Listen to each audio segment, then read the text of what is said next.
Mateus capítulo 5. Prometo que a gente acaba na hora. Sexta-feira eu estava em Anápolis. Aí de Anápolis, onde preguei à noite no sábado de manhã. À tarde fui para Jacareí, onde cheguei às 6 horas da tarde. Às 19 era culto. Preguei no culto, que terminou 10h40. E cheguei no hotel 1 hora da manhã. Saí do hotel às 4 horas da manhã de Jacareí, para ir para o aeroporto de Guarulhos, 1 hora de carro. Peguei o voo das 6h35, cheguei no Rio às 8 e cheguei na igreja às 9, tomei um banho e estou aqui. Aleluia, né? Cansado, mas feliz, valeu a pena ter estado aqui nessa manhã. Louvado seja o nome do Senhor. Eu louvo a Deus por sua vida, minha igreja, porque você entende que o reino é maior do que a igreja Batista Betânia, amém, amados? E que o seu pastor é um pastor do reino de Deus, não é o pastor só da igreja local. E Deus me tem dado a graça de ministrar Brasil afora, mundo afora, tentando estar aqui todo domingo, toda quarta-feira, no dia de nosso culto, mas podendo, liberado por vocês, abençoar as nações, abençoar o Brasil. Eu louvo a Deus pela sua graça e pelo seu entendimento, pela sua compreensão. Mateus capítulo 5, você já abriu aí, amém ou não? Mateus capítulo 5. É um texto muito especial na Bíblia Sagrada, porque é um texto no qual Jesus dá uma definição clara do que é um bem-aventurado. Bem-aventurado na Bíblia é a palavra que literalmente traduz a palavra felicidade. Onde você lê bem-aventurado, você pode traduzir por feliz. Onde você lê bem-aventurados, você pode traduzir por felizes. Felicidade é aquilo atrás do que todo ser humano corre. Todo ser humano luta para ser feliz. Poucos conseguem. Felicidade, paz, alegria é aquilo atrás do que todo ser humano corre. E cada um busca a felicidade num lugar. Cada um acredita que felicidade é uma coisa, que ela é encontrada por determinados caminhos. Nesse capítulo, o 5 de Mateus, Jesus define o que é uma pessoa feliz. E eu não vou ler todas as bem-aventuranças que estão aí, né, entre o 3 e o 10 de Mateus. E Jesus, nesse texto, define o que é felicidade. E aí, nesse texto, Jesus fala a um grupo específico, portanto, de pessoas. Ele está trocando uma ideia com um grupo específico de gente. E com esse grupo específico de gente, Jesus está conversando sobre identidade, Jesus está conversando sobre missão e Jesus está conversando sobre recompensa. Ele fala sobre identidade, missão e recompensa. E ele fala, como eu disse, com um grupo específico. Com quem Jesus fala? Com os bem-aventurados. Ele fala com os felizes. Ele fala com um grupo que, de fato, alcançou o nível de vida a respeito da qual a gente diga assim, vale a pena ser vivida. De gente que entendeu o que é a felicidade e que a vive e demonstra na prática. Ele fala com gente que é, ele não fala com gente que parece ser. Ele fala com gente cujo coração ele conhece e que porque conhece, perde tempo com elas, porque vivem a verdade da bem-aventurança.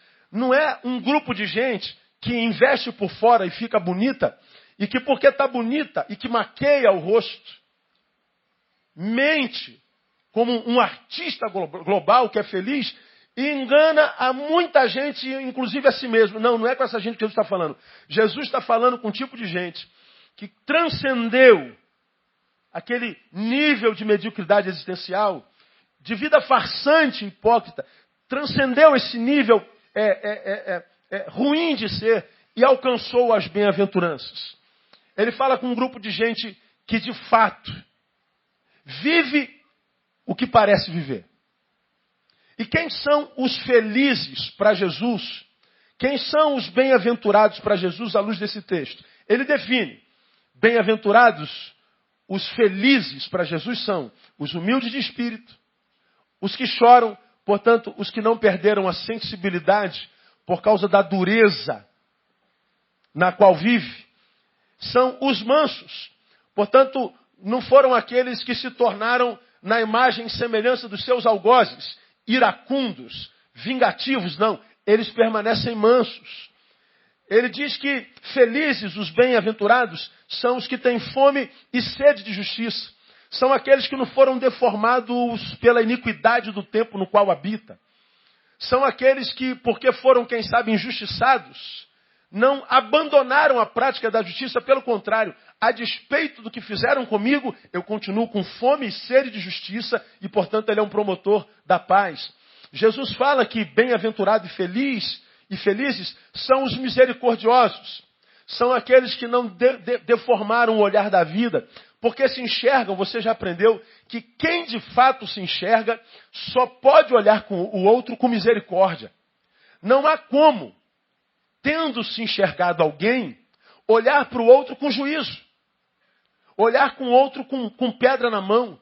Não tem como, porque se eu me enxergo, porque estou debaixo da luz de Deus, sei que eu só estou de pé pela graça quando eu estou diante de um pecador, de alguém diferente de mim. A única forma que eu posso olhar para ele é com misericórdia.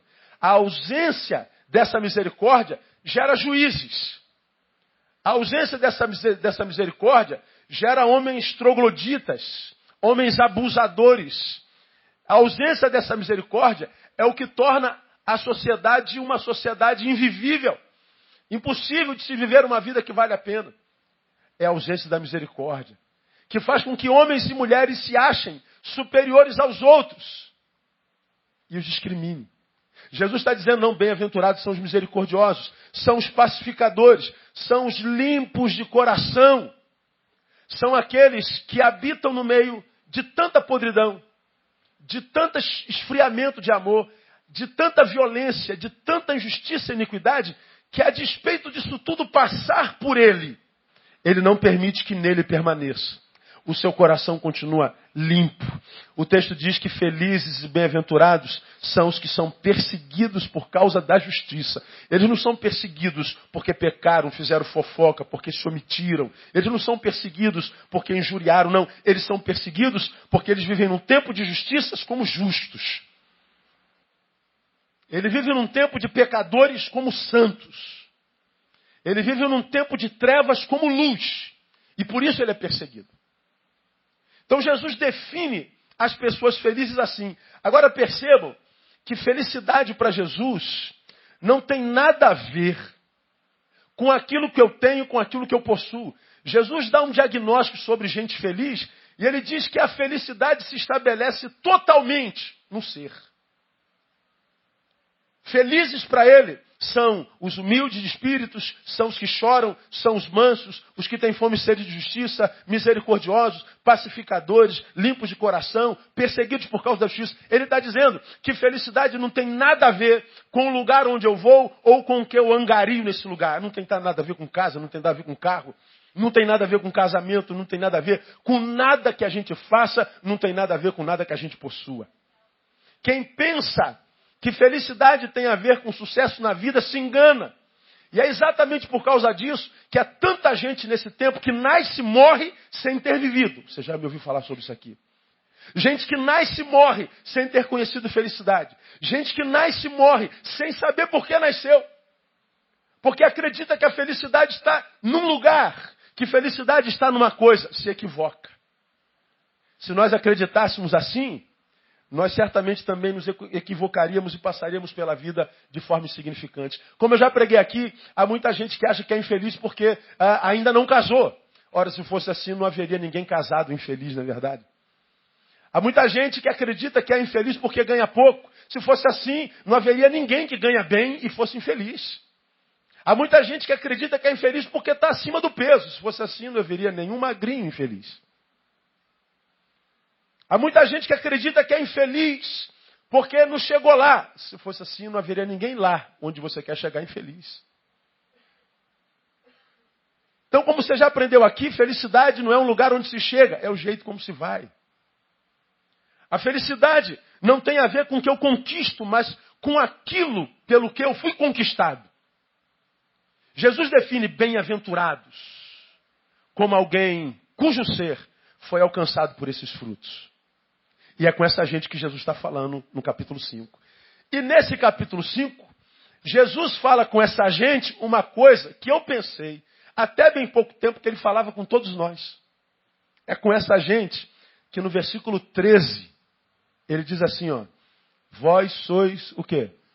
O sal da terra. Mas se o sal se tornar insípido, com que se há de restaurar-lhe o sabor? Para nada mais presta, senão para ser lançado fora e ser pisado pelos homens. Jesus não está dizendo, vós sois o sal, para todos nós. Essa palavra não é para todo aquele que mudou de religião e virou evangélico. Não, não, não. Essa palavra é para os bem-aventurados. Veja o texto. Ele define bem-aventurados.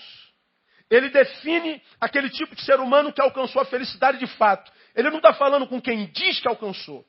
Ele diz com quem alcançou e nem diz. Porque quem é feliz não precisa dizer. Quem é abençoado não faz propaganda de si mesmo. Quem está ao redor sabe. Não engana ninguém, muito menos a si mesmo. Ele é verdadeiro. E Jesus está dizendo, você que alcançou isso, pelo meu Espírito, a vocês eu digo, vocês são o sal da terra. Sal, você sabe, muito mais naquele tempo do que agora, ele tinha duas funções. O de preservar e o de dar sabor. Naquela época não havia eletricidade. Naquela época não havia luz, não havia geladeira, tomadas. Não.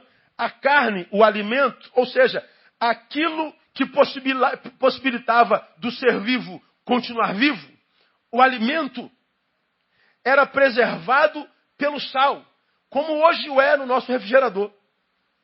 O sal preservava o alimento preserva a vida. Então Jesus está dizendo que a vida continua viva por causa da ação do sal. Jesus está dizendo, vocês que alcançaram o apaziguamento da interioridade, se tornaram humildes, mansos, pacificadores, têm fome e sede de justiça, vocês que são perseguidos por causa da justiça, vocês que são limpos de coração, vocês que conseguiram passar pela calamidade pela qual a terra passa, blindados pelo meu Espírito, a esperança da vida na terra depende de vocês. Vocês, além da felicidade, encontraram sentido para a vossa vida. Vocês são importantes na terra. Nossa, essa palavra, ela balançou minhas estruturas, irmãos. A gente que trabalha com gente e multidão, todo dia, o dia todo, o ano todo, o que a gente mais escuta é gente que perdeu sentido na vida. O que a gente mais escuta é gente sentada na nossa frente dizendo que a vida não presta. Dizendo que Deus não é bom, que Deus não é justo. O que a gente mais encontra é gente que vem falar para nós do quanto elas são injustiçadas pela vida, quase que desejando que nós tenhamos pena dela, porque ela quase sempre está morrendo de pena de si mesma. É o que a gente mais vê. De cada 10 pessoas que a gente entende, 8 vêm pedir ajuda porque, na verdade, estão morrendo de pena de si mesmo. E por que alguém tem pena de si mesmo? Porque a vida não tem sentido. Porque não sabe por que acordou nessa manhã. E porque não sabe por que acordou nessa manhã, certamente não tem sonhos e projetos para amanhã. E porque não sabe por que acordou nessa manhã e não tem projeto para amanhã, a gente discerne claramente qual foi o seu papel na vida nos seus muitos ontens. Não de influência, mas de influenciado. Não de alguém que salgasse, mas alguém que foi salgado ou deformado pela vida. Gente que não soube lidar com seus próprios problemas, com a realidade que nos circunda, que é perversa. A Bíblia disse que nós teríamos aflições. A Bíblia afirma que na nossa agenda haveria dia mau, e que cada dia mau carregaria em si um mal que pudesse nos alcançar. Por isso ele diz, basta cada dia o seu mal. Não traga mal de ontem para hoje, e nem mal de amanhã para hoje. Viva de forma a gestar a sua vida tão corretamente, que você só sofra o mal de hoje. Como quem diz, não há mal no hoje suficientemente para estragar sua vida. As vidas que foram estragadas, já preguei sobre isso aqui, não foram estragadas pelo mal do hoje. Foram estragadas pelo mal do ontem, que foi trazido para cá, e pelo mal de amanhã, que foi antecipado para cá. Problema de gestão. Agora Jesus está dizendo que quando nós, pelo Espírito e pela Palavra, aprendemos a administrar a nossa vida pelo Espírito e pela Palavra, Ele está dizendo, vocês vão encontrar no seu interior aquilo que Ele chama de paz, que excede todo entendimento, que guarda mente e coração, portanto, razão e emoção em Cristo Jesus. Jesus está dizendo que eu posso passar pela calamidade da vida, pela dureza desse modo de ser contemporâneo, ileso. Sim, com resquícios de granadas existenciais que me machuquem, mas que jamais vão me matar, porque eu tenho sobre mim a promessa de que Ele estaria comigo todos os dias até o fim da vida. Diga para quem está do seu lado, olha, Ele está contigo todos os dias até o fim da sua vida. Quem crê, diga, eu creio, pastor. Ele está comigo. Porque Ele te ama. Oh, Ele me amou. Oh, Ele me ama. Ele me amou. Essa é uma grande realidade que nós precisaríamos abraçar como uma verdadeira verdade e vivê-la. O amor de Deus. Ele está aqui reunido com o seu povo, dizendo, a promessa da felicidade é uma realidade, não é uma utopia. E a vocês que alcançam isso. Além de felizes, vocês encontram significância para a vida. Vocês não vão amanhecer sem ter o que fazer. Vocês não vão amanhecer sem saber para onde ir, com quem ir. Vocês não vão viver vida sem alvo. Vocês vão viver até a morte. Não vão viver o que eu digo aqui, a desgraça de morrer antes da morte chegar. Eu acho essa palavra linda demais. Vós sois o sal da terra. Ele fala com um grupo específico.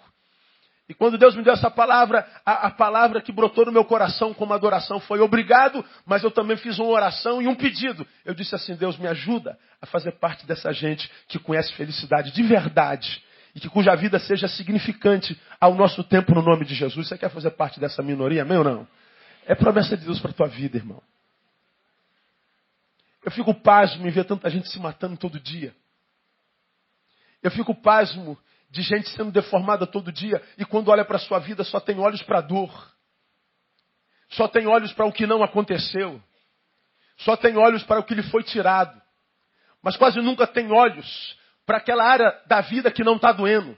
Quase nunca tem olhos para aquela área da vida que o ladrão não tocou. Quase nunca tem olhos para aquilo na vida que não aconteceu, mas que você olha com esperança e lembra que tem um ainda nessa frase. Portanto, quando você diz, pastor, ainda não aconteceu, você está dizendo, vai acontecer no nome de Jesus. O que tem acabado com os seres humanos não é porque não aconteceu, é porque nós olhamos para o não acontecido sem esperança. De modo que o que mata não é a falta do acontecido, é a falta de esperança para acreditar que vai acontecer. O que tem matado as pessoas não é o que o ladrão tirou. É porque a gente só tem olhos para o que o ladrão tirou e se esquece que ele pode ter tirado um carro. Mas eu continuo com a minha casa. Eu continuo com a minha família. Ele pode ter roubado o meu anel, mas meu dedo continua no lugar. De modo que o que acaba com a vida não é o que o ladrão levou, é a gratidão por aquilo que ficou. O que mata é a desesperança, o que mata é a ingratidão. O que mata não é a doença que chegou, que está me levando para a morte, pastor, como quase levou Herman. Mas é a falta de fé para acreditar que o nome do teu Deus ainda é Jeová Rafá, o Senhor que sara. De modo que o que mata não é a enfermidade, é a falta de fé. Vitória e derrota se estabelecem primeiro no ser. Do lado de fora acontecerá enquanto fruto o que já está gerado dentro de mim. Por isso que ele diz que felicidade tem a ver com o que acontece na alma. Quando a alma de um ser humano é tomada por esses valores, o seu exterior reproduzirá isso sem que você faça força. do seu interior fluirão rios de água viva. Agora, por que que na vida de muitos de nós parece que o que há são águas paradas e águas mortas? Porque o interior já foi tomado por essa morte. Acontece dentro primeiro. Por isso que a Bíblia diz que sobre tudo o que se deve guardar, guarda o quê? O teu coração. Porque dele procedem as fontes da vida. Dominou o interior, vai gerar do lado de fora. Você quer mudar a tua realidade, irmão, em 2014? Você quer que 2014, caso o teu 2013 não tenha sido bom, de boa colheita, você quer que a tua história dê uma guinada de 180 graus? Eu quero, pastor. Começa a trabalhar a tua interioridade. Porque o teu 2014 começa dia 1º de janeiro. Mas dentro de você pode começar agora. Sendo gestado pela fé. Eu quero profetizar. 2014 vai ser o teu ano. Diga assim, 2014, pela fé, é o meu ano. Ah, Deus sabe do que você está falando. Sabe ou não sabe? Ele sabe. Agora, o que você quer ver do lado de fora tem que ser gerado do lado de dentro. Porque senão esquece do lado de fora, irmão. Essa palavra é tremenda. Não me transforme em sal. Eu não me transformo em útil, usado, bênção por Deus, se não acontecer dentro primeiro. Mas há uma outra realidade, não vou poder acabar esse sermão, que eu quero deixar com você nessa manhã para a nossa reflexão. De um lado ele diz que felicidade não tem a ver com o que eu faço ou com o que eu tenho. Tem a ver com aquilo no que eu me torno. Não tem a ver com aquilo que eu possuo, mas com aquilo pelo que eu sou possuído. Esses sentimentos e esses frutos do Espírito dentro do nosso coração. E ele diz que quando nós alcançamos essa felicidade, que não é verborrágica, é praticada, é mensurada, é verdadeira. Não se canta, não se fala, não se prega, se vive. E que se materializa na nossa história enquanto fruto, apaziguando o meu coração e aplanando meus caminhos. Ele diz que quando isso acontece, eu sou transformado num sal, num ser útil, num ser usado, num ser abençoado. Todavia, a despeito dessa promessa, esse mesmo versículo diz o seguinte: mas, se o sal se tornar insípido. Ele está dizendo assim, nem mesmo a felicidade que eu gero pelo meu espírito é definitiva. Da mesma forma como a dor não é definitiva, você já ouviu em algum lugar não muito longe daqui, que não há dor que dure para sempre. Vamos juntos?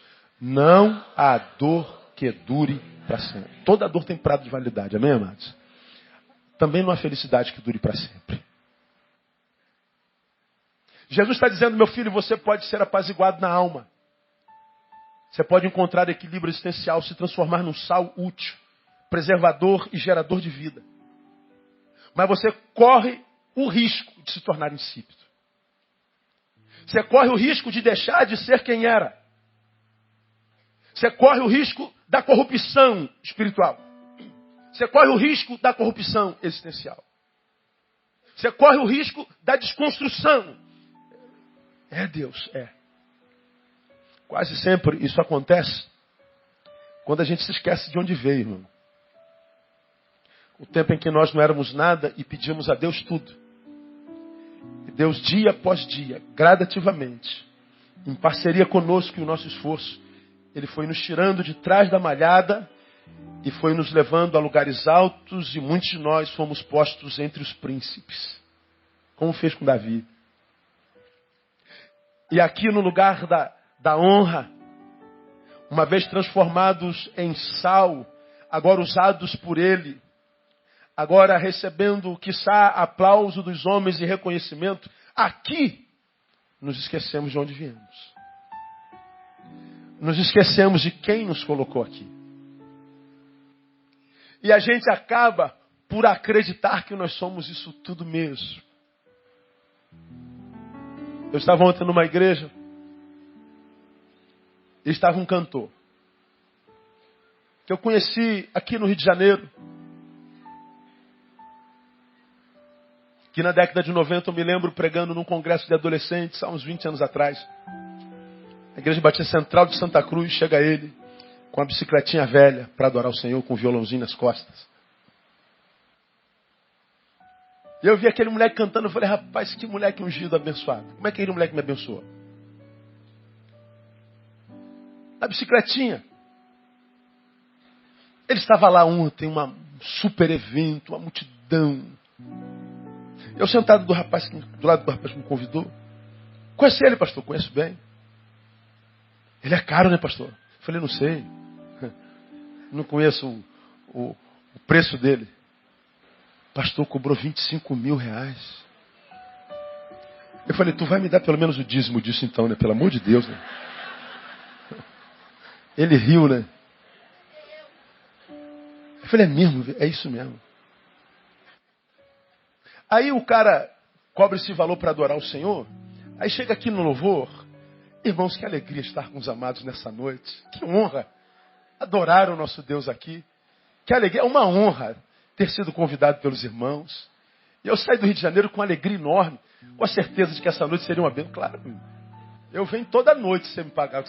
Toda noite é uma honra. Eu saio, me bota no voo de 1h da manhã, não tem problema. Eu vou. Eu fico sentado olhando, falando assim, meu Deus, não há nada que eu tenha que eu não tenha recebido de graça das tuas mãos.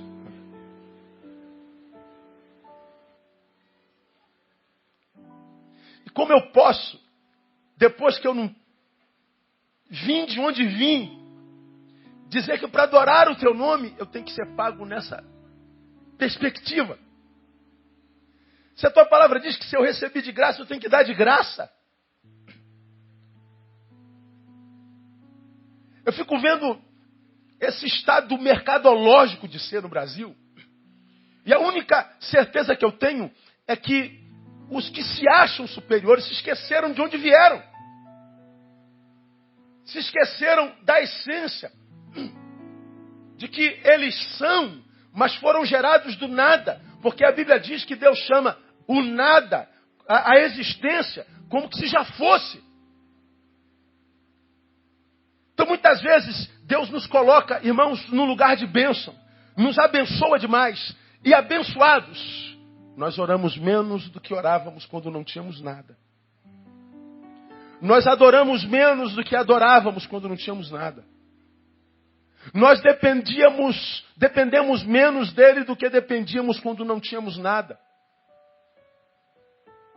Nós gastamos menos tempo com ele do que gastávamos quando não tínhamos nada.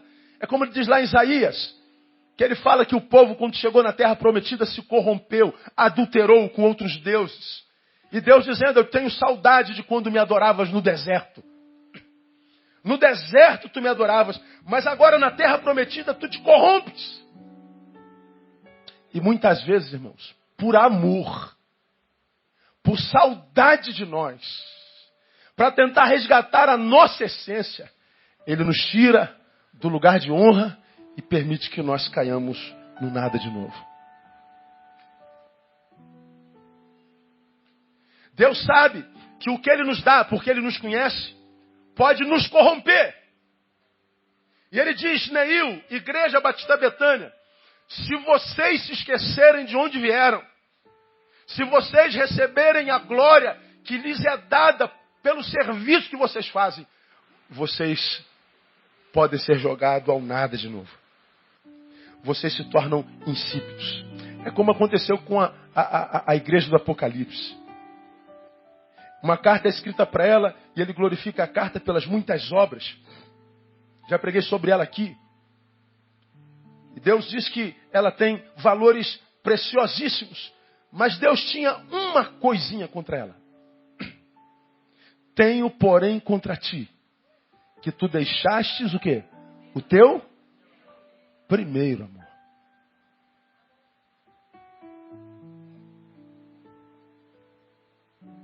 Vocês se lembram que eu preguei sobre isso aqui? É uma igreja que começou com boas intenções, debaixo da bênção de Deus. E essa igreja tinha uma vocação. E ela desenvolveu a vocação para a qual ela foi gerada.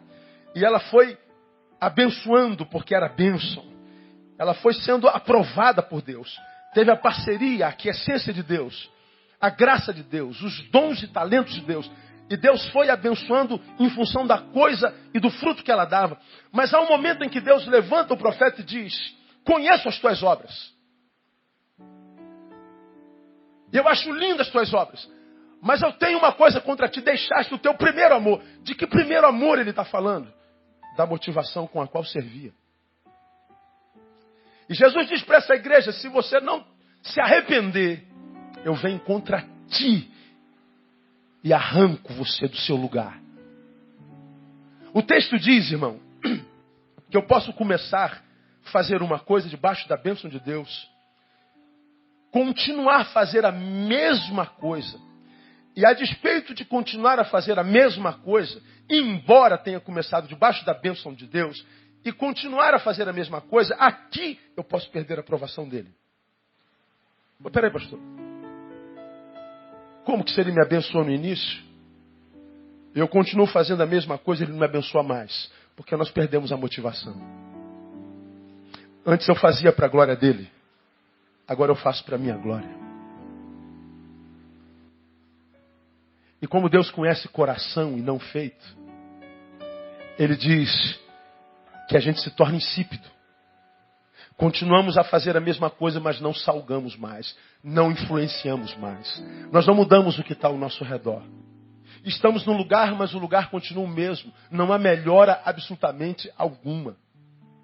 Eu tenho dito ao Senhor, irmãos, todos os anos, nesses 21 que eu estou aqui em Betânia, o dia que eu perceber que a minha igreja não influencia mais o meu bairro, o dia que eu perceber que Betânia não tem mais influência nenhuma na qualidade de vida da minha cidade, eu entendo que meu tempo na igreja acabou. Eu não suportaria viver numa igreja que só se reúne domingo para fazer uma meia dúzia de oraçãozinha, para fazer a ele umas cançõezinhas, para a gente se transformar num guetozinho gospel e depois ir embora para casa sem servir absolutamente ninguém. Ano após ano. Seria insuportável. Seria frustrante. Porque quando ele planta uma igreja, e igreja não é só isso tudo que a gente está vendo, mas cada um de nós, ele diz que restaura a nossa interioridade e nos faz abençoados. E ele diz que abençoados nós então vamos influenciar a cidade. E vamos mudar a qualidade de vida da cidade. Mas ele está dizendo que isso pode se transformar se você perder a essência, se você perder a motivação. Se o sal se tornar insípido. A minha oração, irmãos, nesses 48 anos de vida da Igreja Batista Betânia, é sempre essa: Deus, que esse sal que nós temos sido até hoje, não conheça a desgraça de se tornar insípido um dia. Não permita que, embora os anos entrem em nós e na nossa história, não permita que nós envelheçamos, que nós percamos o fulgor, que a chama se apague. Que a cada manhã que a gente acorda, independente dos muitos anos de vida, nós acordemos dizendo: yes! Mais um dia que o Senhor nos faz para nos alegrarmos nele. E a alegria do Senhor é a nossa força.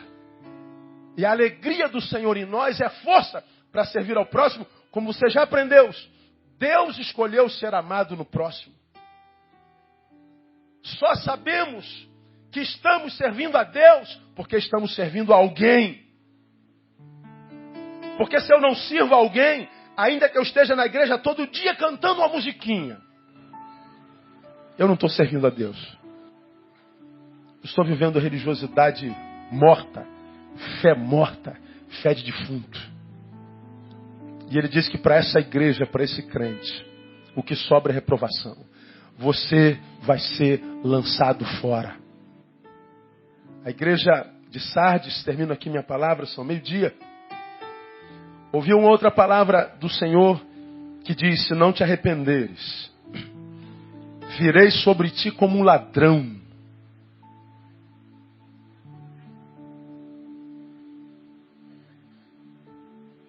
E arrancarei teu candeeiro.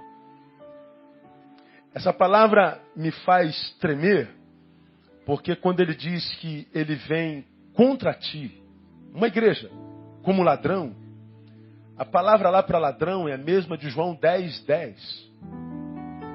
Em João 10:10 está dito que o ladrão não vem senão para quê? Digam vocês. Matar, roubar e destruir. Quando a igreja é deformada como a de Sardes, fama de que vive, mas morta, perdeu a essência, sal insípido, ele diz, eu venho como ladrão. E o texto ensina que ele vem como ladrão, no método, ou seja, sem que a gente espere e perceba, e na missão, matar, roubar e destruir. Quando é contra o diabo que a gente luta, a vitória é nossa, porque Jesus é o Senhor da igreja. Mas quando a nossa luta é contra Ele, que é o Senhor da igreja, não há escapatória para nós, irmãos. Ele disse, se nós nos tornarmos insípidos, perdermos a motivação do início, que é o amor, o prazer de servir por servir, sem esperar receber nada em troca, simplesmente porque tem consciência de que um abençoado abençoa e de que um feliz gera felicidade. Só isso. Se eu perco a essência, me torno sal insípido, ele diz, Neil, eu venho não para você. Igreja, eu volto não para você, eu volto contra você. Eu não volto para te ajudar e para te abençoar, eu volto para te matar, roubar e destruir. Acabei de pregar isso há um mês atrás na conferência Missão na Íntegra em Goiânia. Uma comoção, toma auditório ali, o Avaldo Ramos pega o microfone e começa a chorar. Quando eu digo que Jesus vem contra a igreja.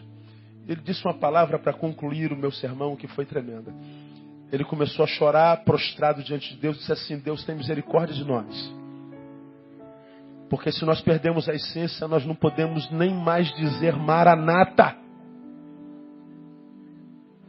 Porque tu não voltarás para nós. Tu voltarás contra nós. Maranata, para quem não sabe, é ora vem, Senhor Jesus.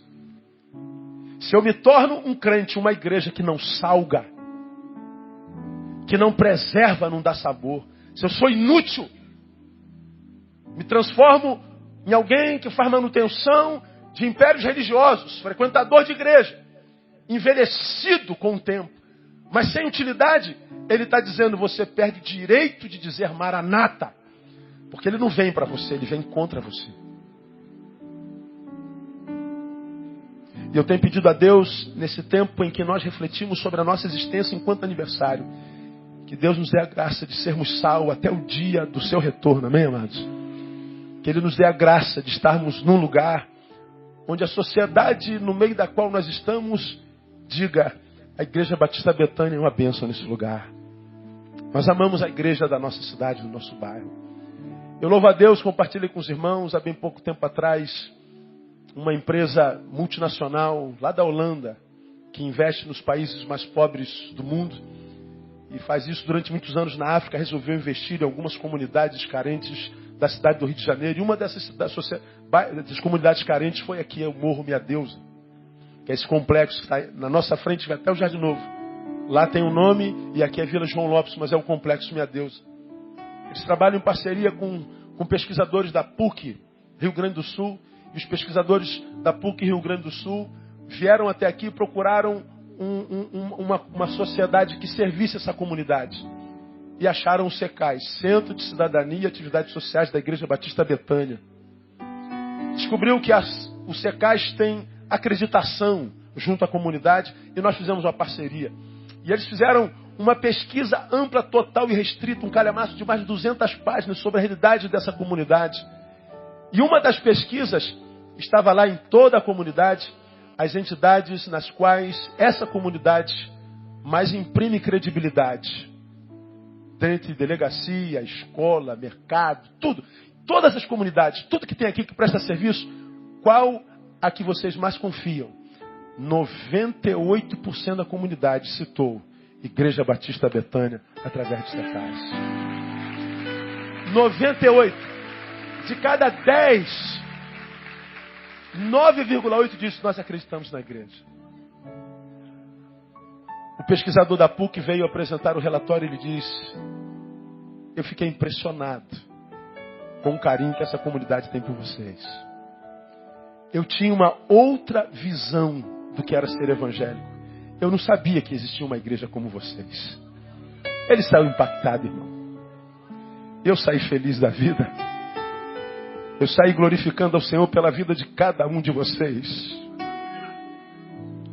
Vocês transcenderam a maldita religião, que só se preocupa com a imagem, com terno e gravata, com regimento interno, com assembleias, com doutrinas, com não podes, mas que não gera vida na vida de ninguém.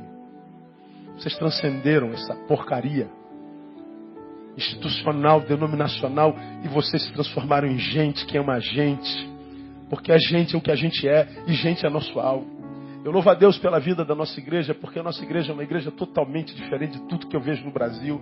Você vê o doutor, pós-doutor, sentado do lado do motociclista, tatuado, vestido de preto com cheiro de óleo. Do lado da irmã do reteté, que joga um lençol em cima, uma faixa, e fica, aleluia, glória a Deus. Do lado do médico. Do lado do skatista. Do lado do surfista. Um sentado do lado do outro. Ninguém se metendo na vida de ninguém. Cada um tendo liberdade para ser quem é no Senhor. Porque quando ele diz que alcançaria gente de toda a tribo, povo, língua e nação, ele não diz que os alcançados deixariam o seu povo, sua tribo, sua língua e nação. Ele alcançaria você na tua tribo, te salvaria e manteria você lá para que você abençoasse aquela tribo. Ele alcançaria você daquela língua e te manteria lá para que você alcançasse da tua língua. Ele alcançaria você dessa nação e te manteria lá para você alcançar desta nação. Agora, quantas igrejas querendo que todo mundo seja igualzinho? Tem que se vestir como eu, gostar das minhas músicas, se comportar como eu, adorar como eu. Tem que ser tudo igualzinho. Não tem nada a ver com o evangelho. Eu louvo a Deus porque aqui há espaço para todo mundo. E eu quero dizer para você, meu irmão, se você é gente, mesmo que você se ache um lixo, pastor, minha vida é um lixo, pastor.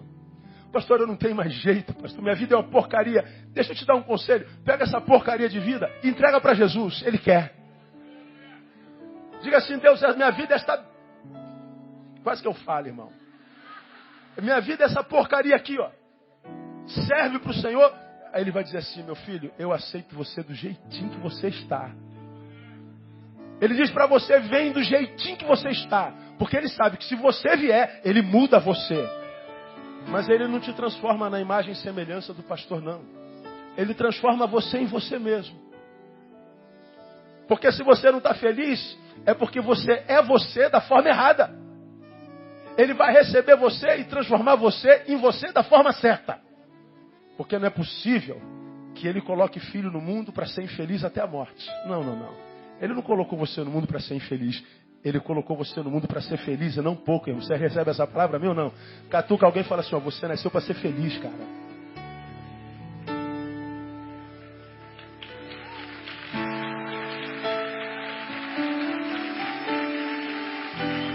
Não é para ser uma farsa, não.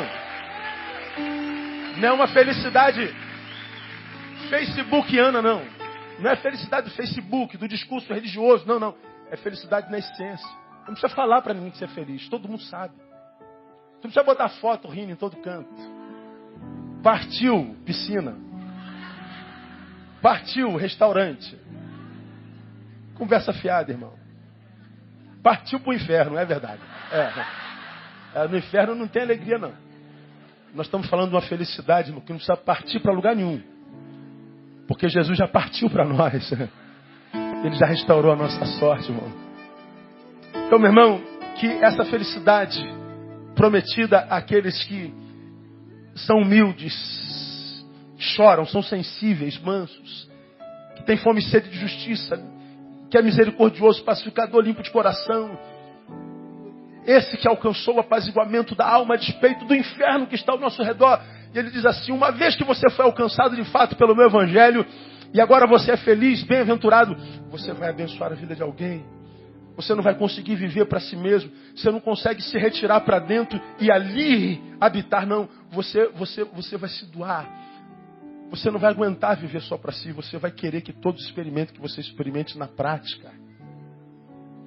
Quando você vive isso na certeza de querer ser isso a vida inteira, sem se ludibriar, sem se encantar pela bênção, pelo que Deus fez, e se tornar um contemplador inútil. Não, você continuar servindo até o fim da vida, semeando até o fim da vida, vai se cumprir na tua vida o que diz 1 Coríntios capítulo 9, que Ele dá semente ao que semeia. Porque se você não semeia, não tem por que Ele te dar semente. Agora, se você é um semeador, fica tranquilo. Pode semear. Ele vai dar semente todo dia, irmão. Semeia generosamente. Ele vai dar semente. Porque no reino de Deus enriquece quem empobrece. Fica rico quem espalha. Prospera quem doa. Porque prosperidade no Evangelho não é ter muito. Prosperidade no Evangelho é ter sempre. E ao semeador existe a bênção da prosperidade. Você vai ter sempre. Todos os dias. Até o último dia da tua vida. Que Deus nos dê a graça de ver isso na nossa igreja. Amo vocês. Eu tenho orgulho enorme de ser pastor dessa igreja. Obrigado porque nós somos como somos. Ponha-te aos pés do Senhor e deixa que Ele te use. E você vai ver que a vida é um dom de Deus. Viver é bom demais. Viver é uma honra, viver é uma graça, viver é uma dádiva de Deus. Que Deus te dê vida abundante. Todos os dias da tua vida. Em nome de Jesus. Vamos aplaudir Ele bem forte. Está de pé.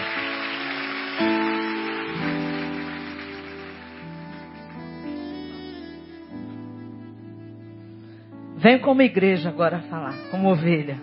Não como esposa. Eu estava sentada ali e falei, o que é isso, Deus? Para que isso agora, né? A gente já ouviu tanto e fomos tão abençoados nessa manhã. Mas o Senhor estava ali, meu coração está queimando. Hoje é um dia de muitas emoções para nós, né? A gente está assim, a flor da pele, né? Culto começou.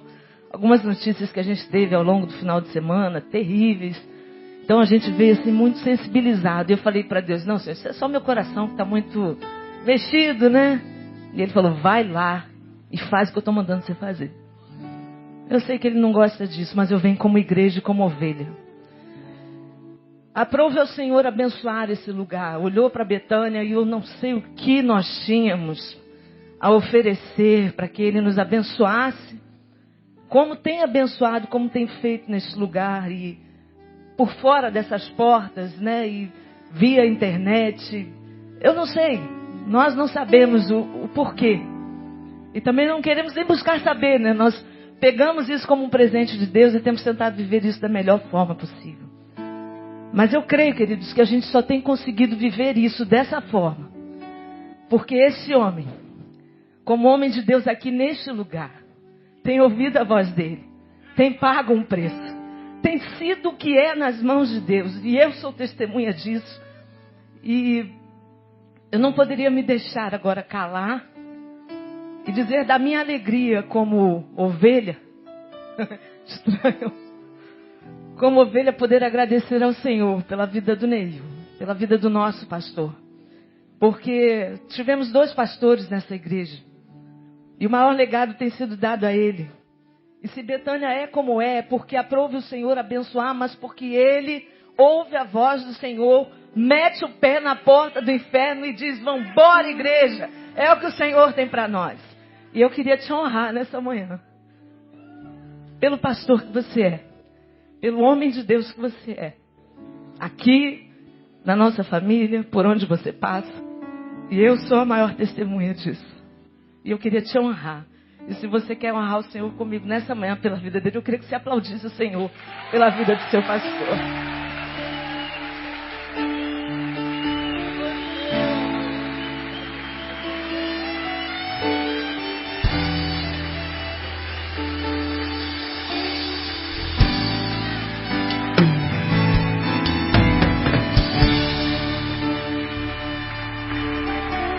Orar.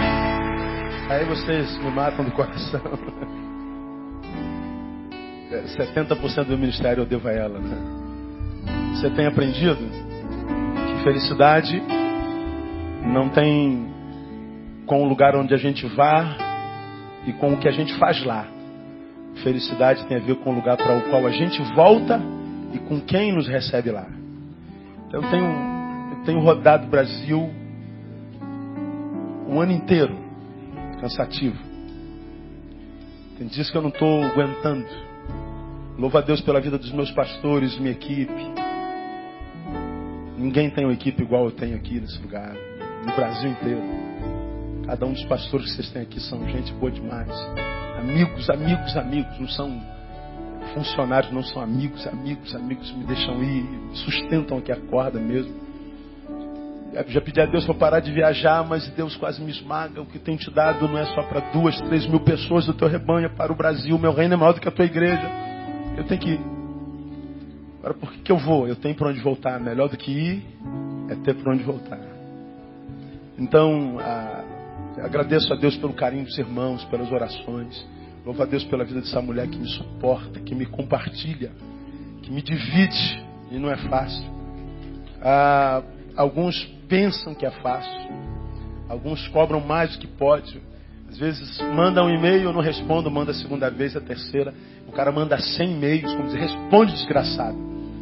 E ele não sabe que tem 1.500 e-mails, 2.000 e-mails. Ele não sabe que tem 200 ligações por dia. Há dias que são mais do que isso.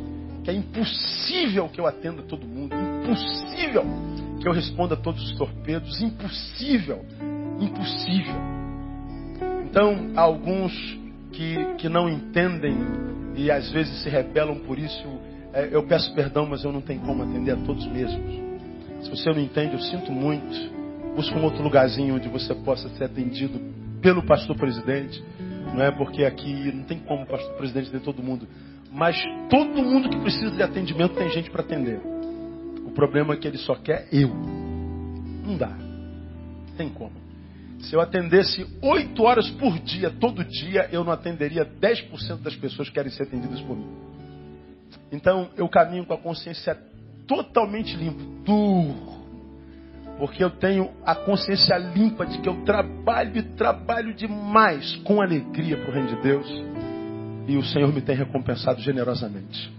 E o suporte a essa mulher, que eu louvo a Deus pela vida dela. Obrigado pelo carinho de vocês. Que nós possamos viver juntos por muitos anos ainda. E que esse bairro saiba que existem profetas aqui. Cada um de nós, um profeta para essa geração no nome de Jesus. Amém? Vamos orar ao Senhor. Você é grato pela sua igreja, amém ou não? Vamos aplaudir ao Senhor por ela. Aleluia. Vamos orar. Deus, louvamos ao teu nome.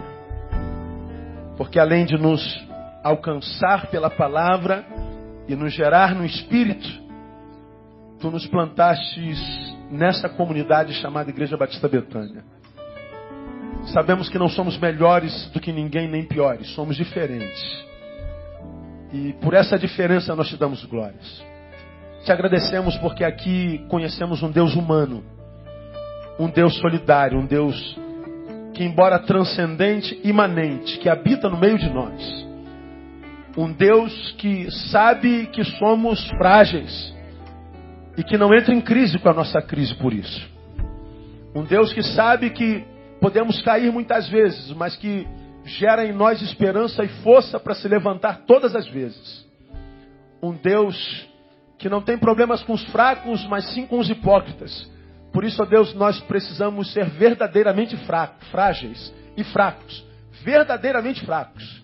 Mas nós rejeitamos a ser fortes hipócritas. Nós queremos, ó Deus, viver não para impressionar os homens, mas para impressionar o teu coração. Queremos viver para retirar aplauso não dos homens, mas aplauso dos céus. Nós queremos, como igreja, nesse lugar te dizer: eis-nos aqui, ó Deus, envia-nos a nós. Nos colocamos aos teus pés mais uma vez e dizemos que todo recurso que tu nos der, nós investiremos em gente, em vidas, no social. Nós investiremos naquilo que tu amas, gente. Te louvamos porque até aqui tu nos tens ajudado. E por causa disso nós podemos dizer: Maranata. Ora vem, Senhor Jesus, porque sabemos que aqui tu não virás contra nós, tu virás para nós. E tu serás sempre bem-vindos. Muito obrigado. Toda honra e glória ao teu nome. Por Jesus nosso Senhor que reina. Amém e glória a Deus. Deus abençoe a todos. Vão em paz. Logo mais às 18 horas nós estamos juntos. Não saia sem dar um abraço pelo menos em 2 irmãos aí do teu lado. Em nome de Jesus.